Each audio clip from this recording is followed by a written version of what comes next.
Okay student, this is the start of clip number 3, week 12 assembly language।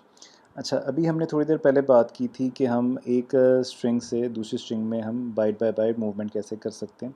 अब हम एक और एग्जांपल करते हैं which will be quite interesting, क्योंकि यहाँ पर हम स्ट्रिंग नंबर 1 से स्ट्रिंग नंबर 2 में रिवर्स ऑर्डर में, यहाँ पर रिवर्स ऑर्डर में करेंगे। यानी मेरे कहने का ये मतलब है कि हमारे पास जो स्ट्रिंग 1 का लास्ट करेक्टर है उसको हम यहाँ पर ले आएंगे स्ट्रिंग 2 के फर्स्ट करेक्टर की लोकेशन पर। ठीक है, यानी हमारे पास after the completion of whole string movement we will get something like OLLEH, यानी रिवर्स ऑर्डर में हम ले आएंगे। ठीक हो गया।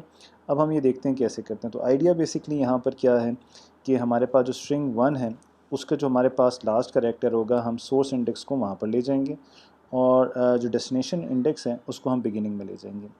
अच्छा, तो हमें अगर हम लास्ट पे ले जाना चाहें तो हम क्या करेंगे। देखें, लोड अफेक्टिव एड्रेस जो है हमारे पास, आपको पता है कि वो फिज़िकल एड्रेस मूव कर देता है।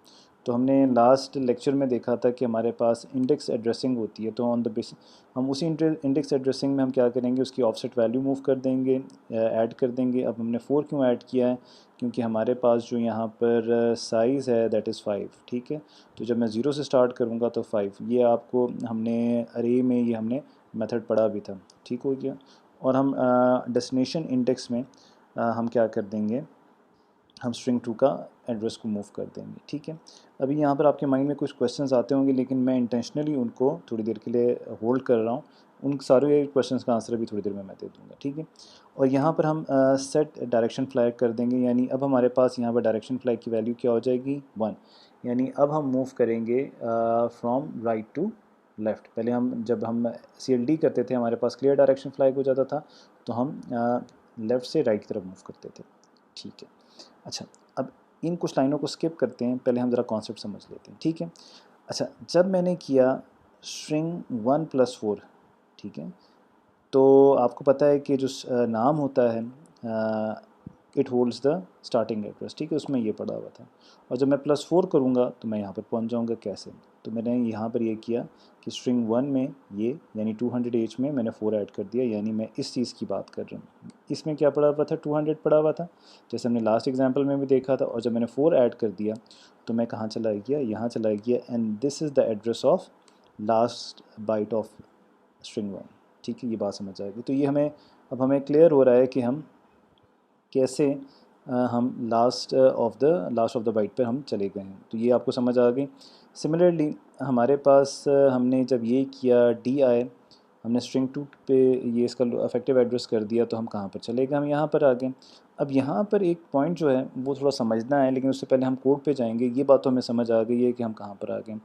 और हम जब STD पे जाएंगे तो यहाँ पर हमने एक और चीज़ देखी थी जो थोड़ी सी आपको कंफ्यूज करती होगी, कि अगर मेरे पास DF की डायरेक्शन फ्लैग की वैल्यू 1 है तो ये डिक्रीमेंट करेंगे। कौन डिक्रीमेंट करेगा, SI की वैल्यू भी डिक्रीमेंट करेगी और DI की वैल्यू भी डिक्रीमेंट करेगी।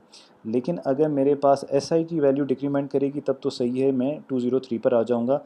लेकिन अगर मेरे पास DI की वैल्यू डिक्रीमेंट करेगी, मैं 399 पे आ जाऊँगा, या 399 पे आ जाऊँगा। ठीक है, हेक्सा में अगर देखें तो फिर तो हमारा काम नहीं होगा। तो हम क्या कर रहे हैं, हम ज़रा कोड पे देखते हैं, फिर मैं वापस इधर आऊँगा। ठीक है, हमने यहाँ पर एक लेबल बना दिया। ठीक है, और हमने लेबल हमने CX में हमने 5 मूव कर दिया। अच्छा, यहाँ पर हम क्योंकि हम एक लूप चलाना चाह रहे हैं, तो मुझे यहाँ पर रिपीट प्रीफिक्स इस्तेमाल करने की ज़रूरत नहीं है, क्योंकि ये 5 टाइम्स लूप चलेगा, तो इसलिए मैं इग्नोर कर रहा हूँ। ठीक है, अगर आप करना चाहें तो उसके बगैर भी कर सकते हैं, लेकिन यहाँ पर हमने कुछ और ऑपरेशन भी लूप में परफॉर्म करने, इसलिए हमने इसको रिपीट प्रीफिक्स को प्रेफर नहीं किया। अच्छा, हम यहाँ पर क्या कर रहे हैं, मूव स्ट्रिंग बाइट। अब मूव स्ट्रिंग बाइट पहले के लिए तो ठीक है, क्योंकि हमारे पास पहला सोर्स इंडेक्स क्या है, ओ को पॉइंट कर रहा है, और डेस्टिनेशन इंडेक्स भी ठीक है क्योंकि वो फर्स्ट लोकेशन को पॉइंट कर रहे हैं। तो जब ये पहला हमारे पास आइट्रेशन आएगी उसमें तो बड़ी आसानी से क्या हो जाएगा, ओ जो है यहाँ पर जो हमारे पास स्ट्रिंग नंबर 1 था उसकी स्ट्रिंग नंबर 2 की पहली लोकेशन में मूव हो जाएगा। बट पॉइंट इज़ कि हम सेकंड में हम क्या करेंगे, सेकंड के लिए करने के लिए हमने DI में डेस्टिनेशन इंडेक्स में 2 ऐड कर दिया। 2 ऐड करने का मतलब क्या हुआ, हमारे पास डेस्टिनेशन इंडेक्स में क्या था, 400। जब मैं इसमें 2 ऐड करूँगा तो मेरे पास क्या आ जाएगा, 402। लेकिन 402 तो हमारे पास यहाँ पर इस लोकेशन को पॉइंट कर रहा है। लेकिन चूँकि हमारे पास डायरेक्शन फ्लैग 1 है, डायरेक्शन फ्लैग की वैल्यू 1 है, और यहाँ पर थोड़ी देर पहले आपने देखा था कि हमारे पास अगर डायरेक्शन फ्लैग 1 होगा तो मेरे पास क्या होगा, डिक्रीमेंट होगा। तो जब मेरे पास डायरेक्शन फ्लैग डिक्रीमेंट होगा तो मेरे पास एस आई की वैल्यू डिक्रीमेंट होकर कहाँ पर आ जाएगी, 203 पर, और मेरे पास डायरेक्शन फ्लैग की वैल्यू के साथ क्या होगा, क्योंकि डायरेक्शन फ्लैग की वैल्यू क्या है, 402। जब इसमें मेरे पास 1 माइनस होगा तो मैं कहाँ चला जाऊँगा, 401, यानी मैं करेक्ट किस पे आ गया, लोकेशन पर आ गया। और लूप जब चलेगा तो यहाँ पर आपके पास लूप मूव है, हम इस पे जंप लगाएंगे, सी एक्स में से 1 माइनस हो जाएगा तो मेरे पास सी एक्स में क्या बच जाएगा, 4 बच जाएगा। जब मैं मूव स्ट्रिंग बाइट करूँगा तो अब मेरा सोर्स इंडेक्स कहाँ पर पॉइंट कर रहा है, 203 पर, और मेरा डेस्टिनेशन इंडेक्स कहाँ पर पॉइंट कर रहा है, 401 पर। तो मेरे पास एल जो होगा यहाँ पर आ जाएगा। ये बात समझ आ गई। अब मेरे पास डी आई की क्या वैल्यू है, 401। मैं 401 में जब मैं दोबारा 2 ऐड करूँगा तो वो क्या हो जाएगा, 401 में 2 ऐड करूँगा तो मेरे पास क्या हो जाएगा, 403 हो जाएगा। लेकिन बिकॉज डी एफ की वैल्यू 1 है तो डी आई में 1 डिक्रीमेंट होगा, 403 में से 1 डिक्रीमेंट होगा तो मेरे पास क्या आ जाएगा, 402। तो मेरे पास अब डायरेक्शन, मेरा जो डेस्टिनेशन इंडेक्स है वो यहाँ पर 402 पर पॉइंट करता होगा। अच्छा, अब जब ये लूप चलेगा तो सी एक्स की वैल्यू 3 हो जाएगी, मूव स्ट्रिंग बाइट करूँगा, मेरे पास सोर्स इंडेक्स यहाँ पर है, मेरे पास डेस्टिनेशन इंडेक्स यहाँ पर है, ये मूवमेंट हो जाएगी। दिस इज़ हाउ ये मेरे पास पूरी की पूरी स्ट्रिंग क्या हो जाएगी, स्ट्रिंग 1 से स्ट्रिंग 2 में हर बाइट कॉपी हो जाएगी और मूव हो जाएगी। और हमारे पास यहाँ पर इंपॉर्टेंट बात क्या होगी, स्ट्रिंग 1 के कंटेंट भी चेंज नहीं होंगी, ना पहले एग्जांपल में ना यहाँ पर। अच्छा, ये बात भी हमें समझ आ गई। और जो हमारे पास लूप ब्रेक कहाँ पर होगा, जब मेरे पास सी एक्स की वैल्यू 0 हो जाएगी। लूप इंस्ट्रक्शन से अब आप अच्छी तरह यूज टू हो गए हैं। जैसे सी एक्स की वैल्यू 0 होगी तो मेरे पास क्या हो जाएगा, ये लूप ब्रेक कर जाएगा। और मेरे पास क्योंकि टोटल नंबर ऑफ़ बाइट मेरे पास बाइट्स मेरे पास स्ट्रिंग 1 में कितनी हैं, वो हैं 5। तो ये 5 जब सारी की सारी बाइट, यानी जब सोर्स इंडेक्स यहाँ पर आएगा तो मेरा डेस्टिनेशन इंडेक्स यहाँ पर पहुँच गया होगा, और ये सारी की सारी बाइट्स 1 बाय 1 मूव हो गई होंगी। तो हमने ये एक इंटरेस्टिंग एग्जांपल की, आई होप कि आपको समझ आया होगा। ठीक है।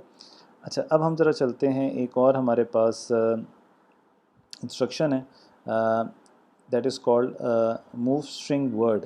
It is exactly like move string byte, लेकिन हमारे पास मूव स्ट्रिंग वर्ड है। हमने, आपको याद होगा जब हमने अरे का चैप्टर किया था तो उसमें हमने क्या किया था, उसमें हमारे पास हमने वर्ड एरे भी बनाए थे, बाइट एरे भी बनाए थे। तो फॉर एग्ज़ाम्पल अगर मेरे पास एक स्ट्रिंग है जिसमें मेरे पास जो मैंने मेमोरी में लोकेशन रिज़र्व की गई हैं, इंस्टेड ऑफ बाइट वो वर्ड हैं, तो वहाँ पर मैं क्या यूज़ करूँगा, मूव स्ट्रिंग वर्ड यूज़ करूँगा। और यहाँ पर आपके पास वही सारी चीज़ें होंगी, फ़र्क सिर्फ इतना होगा कि यहाँ पर जो हमारे पास इंक्रीमेंट और डिक्रीमेंट होगा वो बाय 2 होगा। बाय 2 कब होगा, अगर मेरे पास क्या होगा, डायरेक्शन फ्लैग की वैल्यू 2 होगी, 0 होगी। और ये क्या होगा, अगर मेरे पास डायरेक्शन फ्लैग की वैल्यू, ये करेक्शन हम कर लेंगे, डायरेक्शन फ्लैग की वैल्यू 1 होगी तो ये डिक्रीज़ बाय 2 होगा। यानी क्योंकि हमारे पास जो वर्ड है इट कंसिस्ट ऑफ 16 बिट्स, तो बाइट 2 आएंगी, तो उसमें उस कॉन्टेक्स्ट में हमने ये किया। हम यहाँ पर अब एक नई इंस्ट्रक्शन को देखते हैं। नई इंस्ट्रक्शन जो है हमारे पास स्टोर स्ट्रिंग है, और स्टोर स्ट्रिंग जो है हमारे पास बेसिकली हमारे पास स्टोर एसबी के नाम से है। इसका भी साइंटिक्स ऑलमोस्ट सेम है जैसे हमारे पास मूव स्ट्रिंग बाइट या मूव स्ट्रिंग वर्ड का था। इसमें हमारे पास ऑपरेंड नहीं है कोई भी। अच्छा, इसमें हमारे पास दो हमारे पास इसके वेरिएंट्स हैं, एक मूव स्टोर स्ट्रिंग बाइट है और एक स्टोर स्ट्रिंग वर्ड है। जो स्टोर स्ट्रिंग बाइट है वो एएल के कंटेंट को, एएल में रजिस्टर में जो कंटेंट होता है वो जाके स्टोर कर देता है, जहाँ पर एक्स्ट्रा सेगमेंट और डीआई पॉइंट करता है। और डीआई इंक्रीमेंट होगा अगर डीएफ की वैल्यू 0 है, और डिक्रीमेंट होगा अगर डीएफ की वैल्यू 1 है। सिमिलरली स्टोर स्ट्रिंग वर्ड जो है वो इंस्ट्रक्शन वर्ड करता है, यानी लेकिन उसमें जो कंटेंट होता है वो हमारे पास कहाँ पर पड़ा होना चाहिए, वो पड़ा होना चाहिए हमारे पास AX में। अब AX जो है हमारे पास बेसिकली 16 बिट्स का है, तो इसलिए हम इसको वर्ड कह रहे हैं। और यहाँ पर भी हमारे पास क्या होगा, जहाँ पर ES और DI हमें पॉइंट करेंगे, एड्रेस देंगे, वहाँ पर हम करेंगे। अच्छा, यहाँ पर अब चूँकि वर्ड की बात हो रही है तो यहाँ पर अपडेट जो होगा वो 2 की बेस पे होगा। 0 के केस में +2 होगा, और 1 के केस में, डायरेक्शन फ्लैग 1 के केस में डिक्रीमेंट 2 होगा। अच्छा, अब यहाँ पर हम एक एग्जांपल कर लेते हैं कि हमारे पास हम AL को, सॉरी, हमारे पास ए जो है हम 2 दफ़ा स्टोर करना चाहते हैं स्ट्रिंग 1 में, ठीक है। हम ए वैल्यू को 2 दफ़ा स्टोर करना चाहते हैं स्ट्रिंग 1 में, ओके। तो अब हम यहाँ पर क्या करेंगे, हम ये कोड लिखेंगे move A X at data, obviously because हम वो हमने वेरिएबल क्रिएट किया है। और यहाँ पर हम लिखेंगे move E x E S A x. ये हम इसलिए करेंगे क्योंकि हमारे पास हमारी जो इंस्ट्रक्शन है वो इसके बेस पर काम करती है, ठीक है। अगर आपने कोई और वेरिएबल डिक्लेयर किया हुआ है किसी प्रोग्राम में तो वहाँ पर move D S A x भी लिखेंगे, जैसे हमने पहले प्रोग्राम में किया भी था। फिर हम क्या कर देंगे, हम लोड अफेक्टिव एड्रेस कर देंगे डी में स्ट्रिंग 1 का। अब हमारे पास स्ट्रिंग में हमारे पास जो स्ट्रिंग पहले से डिक्लेयर है, यहाँ पर इस प्रोग्राम में नहीं है, पहले से एज्यूम करते हैं स्ट्रिंग 1 डिक्लेयर है। और हम यहाँ पर क्या कर देंगे, CLD कर देंगे। CLD का मतलब ये हो जाएगा कि हमारा डायरेक्शन फ्लैग की वैल्यू क्या हो जाएगी, 0 हो जाएगी। और अगर हम यहाँ पर करते हैं मूव ALA, क्योंकि यहाँ पर हमने कहा था कि अगर हम स्ट्रिंग स्टोर स्ट्रिंग जो करेंगे वो अगर बाइट में करेंगे तो हमारे पास कंटेंट किस में होना चाहिए, AL रजिस्टर में होना चाहिए।